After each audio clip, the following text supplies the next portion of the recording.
Hello everyone. Income from salary എന്നുള്ള പോർഷനാണ് ഇപ്പോൾ നമ്മൾ ഡിസ്കസ് ചെയ്തുകൊണ്ടിരിക്കുന്നത്. എങ്ങനെയാണ് ഇൻകം ഫ്രം സാലറി കമ്പ്യൂട്ട് ചെയ്യുന്നത് എന്നുള്ള ഒരു ക്വസ്റ്റ്യൻ നോക്കാം.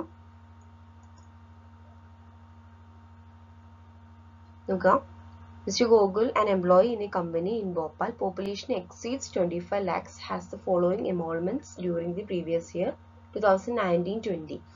ശ്രദ്ധിക്കാം, ഗൂഗിൾ ഒരു എംപ്ലോയി ആണ്. പോപ്പുലേഷൻ നോക്കൂ, ഭോപ്പാലിലാണ്. അവിടുത്തെ പോപ്പുലേഷൻ പറയുന്നുണ്ട് 25 lakhsന്റെ കൂടുതലാണ്. Next basic pay 1000 per month. Dearness allowance 20% of basic pay എന്നാണ് പറയുന്നത്. അതായത് 8000 പെർ മന്ത് ആണ്. അത് ഇയർക്ക് ആക്കിയിട്ട് അതിന്റെ 20% കാൽക്കുലേറ്റ് ചെയ്യാം. Then city compensatory allowance, medical allowance, bonus, commission, ഇതൊക്കെ ഫുള്ളി ടാക്സബിൾ അലവൻസ് ആണ് കേട്ടോ. കണ്ടീഷൻസ് ഒന്നുമില്ല, ഡയറക്റ്റ് എന്ത് ചെയ്താൽ മതി, ഈ എമൗണ്ട് കാൽക്കുലേഷന് വേണ്ടിയിട്ട് കൺസിഡർ ചെയ്യാവുന്നതാണ്. Next, provide with rent free accommodation owned by employer having a fair rental value of ₹24,000 per annum. നോക്കി നോക്കാം, റെന്റ് ഫ്രീ അക്കോമഡേഷൻ ആണ് അല്ലെ. റെന്റ് ഫ്രീ അക്കോമഡേഷൻ നമ്മൾ കാൽക്കുലേറ്റ് ചെയ്യുമ്പോൾ നോക്കേണ്ടത് പോപ്പുലേഷൻ ആണ്. ഫസ്റ്റ് പോപ്പുലേഷൻ നോക്കുക. ഇവിടെ നോക്കൂ, പോപ്പുലേഷൻ എത്രയാണ് തന്നിട്ടുള്ളത്? 25 lakhsന്റെ കൂടുതലാണെന്നാണ് പറയുന്നത്. പോപ്പുലേഷൻ 25 lakhsന്റെ കൂടുതലാണെങ്കിൽ സാലറിന്റെ 15%, പോപ്പുലേഷൻ 10 lakhന്റെ കൂടുതലും ദെൻ 25 lakhന്റെ താഴെയും, അതായത് 10 lakhന്റെയും 25 lakhന്റെയും ഇടയിൽ വരികയാണെങ്കിൽ സാലറിന്റെ 10%. ഇനി അത് പോപ്പുലേഷൻ അല്ലെങ്കിൽ അതർ പ്ലേസസ് ആണെങ്കിൽ 7.5% ആണ് കൺസിഡർ ചെയ്യുന്നത്. അപ്പോൾ ഈ ഒരു ക്വസ്റ്റ്യനിൽ നമ്മൾ 25 lakhsന്റെ കൂടുതലാണെന്ന് പറയുന്നുണ്ട് പോപ്പുലേഷൻ. നമ്മൾ സാലറിന്റെ 15% ആണ് കാൽക്കുലേറ്റ് ചെയ്യാൻ വേണ്ടിയിട്ട് കൺസിഡർ ചെയ്യാം. നെക്സ്റ്റ് ആയിട്ട് നോക്കാം, provide with the services of cook, sweeper, Gardner. Perquisite ആണ് കേട്ടോ. കുക്ക്, സ്വീപ്പർ, ഗാർഡനർ എന്നൊക്കെ പറഞ്ഞിട്ടുണ്ടെങ്കിൽ ടാക്സബിൾ പെർക്വിസിറ്റ്സ് ആണ്.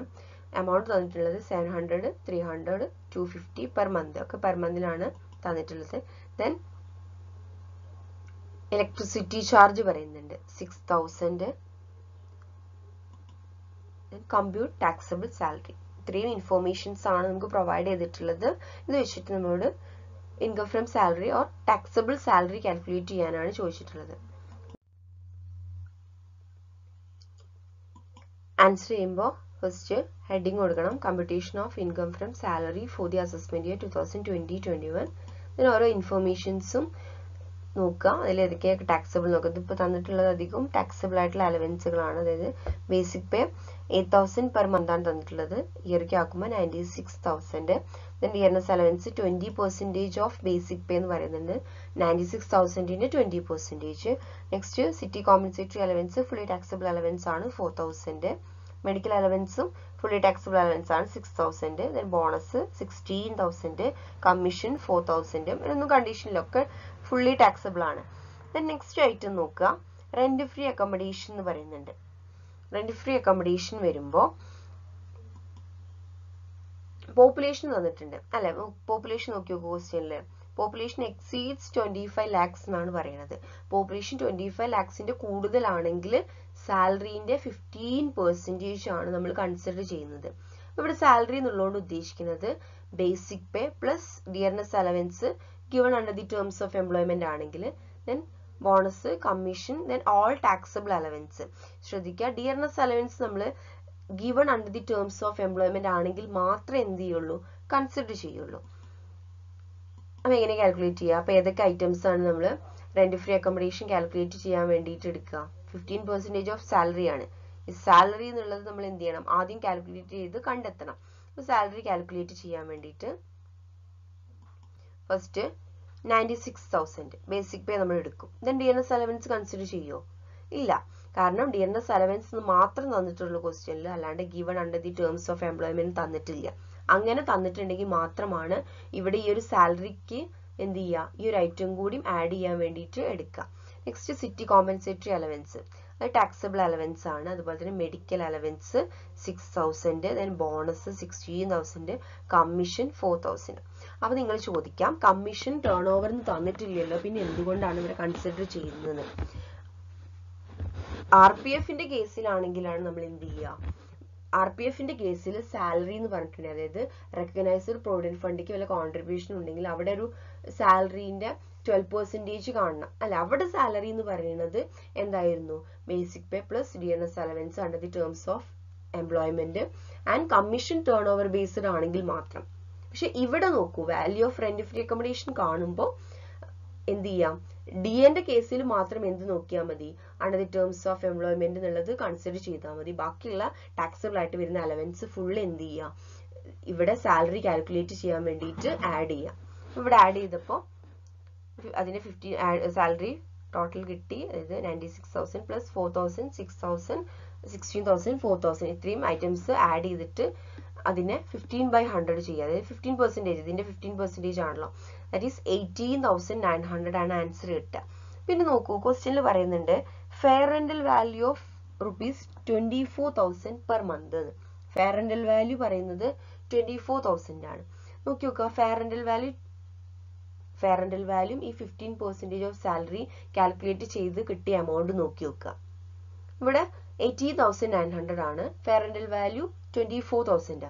Which ever is less? ഏതാണ് ഇതിൽ ഏറ്റവും ലീസ്റ്റ് എമൗണ്ട്? 18,900. അപ്പൊ ലീസ്റ്റ് എമൗണ്ട് ഏതാണോ അതാണ് നമ്മൾ എന്തായിട്ട് കൺസിഡർ ചെയ്യേണ്ടത്? വാല്യൂ ഓഫ് അക്കോമഡേഷൻ ആയിട്ട് കൺസിഡർ ചെയ്യേണ്ടത്. That is 18,900.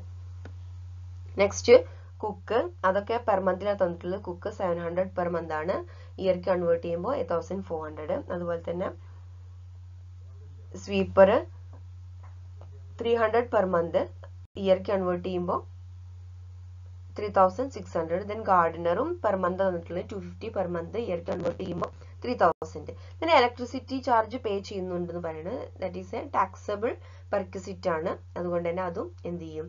ഡയറക്റ്റ് 6,000 തന്നെ തന്നിട്ടുള്ളത്. ഇയർലി എമൗണ്ട് ആണ് തന്നിട്ടുള്ളത്. അപ്പൊ 6,000 എഴുതും. ഇത്രയാണ് ഐറ്റംസ്. ഇത് ഫുൾ ആഡ് ചെയ്യുക. ഗ്രോസ് സാലറി കാൽക്കുലേറ്റ് ആഡ് ചെയ്യുമ്പോൾ ഗ്രോസ് സാലറി കിട്ടും. That is 1,85,100. ഇനി ഡിഡക്ഷൻസ് ഒന്നും പറയുന്നില്ല. മെയിൻ ആയിട്ട് നമുക്ക് 3 ഡിഡക്ഷൻസ് ആണ് ഇൻകം ഫ്രം സാലറിയിൽ നിന്ന് ഡിഡക്ട് ചെയ്യാനായിട്ടുള്ളൂ അല്ലെ. ഏതൊക്കെയായിരുന്നു ആ ഡിഡക്ഷൻസ്? ഫസ്റ്റ് സ്റ്റാൻഡേർഡ് ഡിഡക്ഷൻ അല്ലെ 40,000. പിന്നെ വരുന്നത് എന്റർടൈൻമെന്റ് അലവൻസ്. ആർക്ക് മാത്രമേ ഡിഡക്ട് ചെയ്യാൻ പറ്റുള്ളൂ? ഗവൺമെന്റ് എംപ്ലോയീസിന് മാത്രം അല്ലെ. പിന്നെ തേർഡ് കാറ്റഗറി വരുന്ന എംപ്ലോയ്മെന്റ് ടാക്സ് ആണ്. അപ്പൊ ഇതൊന്നും ക്വസ്റ്റ്യൻ തന്നിട്ടില്ല. നമ്മൾ പറഞ്ഞിരുന്നു എംപ്ലോയ്മെന്റ് ടാക്സും അതുപോലെ തന്നെ എന്റർടൈൻമെന്റ് അലവൻസും ക്വസ്റ്റ്യനിൽ തന്നാൽ മാത്രം എന്ത് ചെയ്താൽ മതി? ഡിഡക്ട് ചെയ്താൽ മതി. പക്ഷെ സ്റ്റാൻഡേർഡ് ഡിഡക്ഷൻ 40,000 ക്വസ്റ്റ്യനിൽ തരില്ല. അത് തന്നിട്ടില്ലെങ്കിലും അതൊരു കമ്പൽസറി ഡിഡക്ഷൻ ആണ്. അതുകൊണ്ട് സ്റ്റാൻഡേർഡ് ഡിഡക്ഷൻ സെക്ഷൻ 16 ക്ലോസ് 1 പ്രകാരം 40,000 എന്ത് ചെയ്യുക? ലെസ് ചെയ്യുക. അപ്പൊ ഇൻകം ഫ്രം സാലറി കിട്ടും 1,45,100. അപ്പൊ ഇങ്ങനെയാണ് അലവൻസും അതുപോലെ തന്നെ കുറച്ച് പെർക്വിസിറ്റ്സും അല്ലെ. പെർക്വിസിറ്റ്സ് വാല്യൂ ഓഫ് അക്കോമഡേഷനും കുക്കും സ്വീപ്പർ ഗാർഡനർ ഇലക്ട്രിസിറ്റി ഇത്രയും ഐറ്റംസ് ആണ് പെർക്വിസിറ്റ് ആയിട്ട് തന്നിട്ടുള്ളത്. ബാക്കിയുള്ളതൊക്കെയും അലവൻസ് ആണ്. അപ്പം എങ്ങനെയാണ് അലവൻസും പെർക്വിസിറ്റും വന്നിട്ടുണ്ടെങ്കിൽ ഇൻകം ഫ്രം സാലറി കമ്പ്യൂട്ട് ചെയ്യുക എന്നുള്ളതാണ് ഈ ഒരു പ്രോബ്ലത്തിൽ നമ്മൾ പറഞ്ഞത്. Okay, thank you.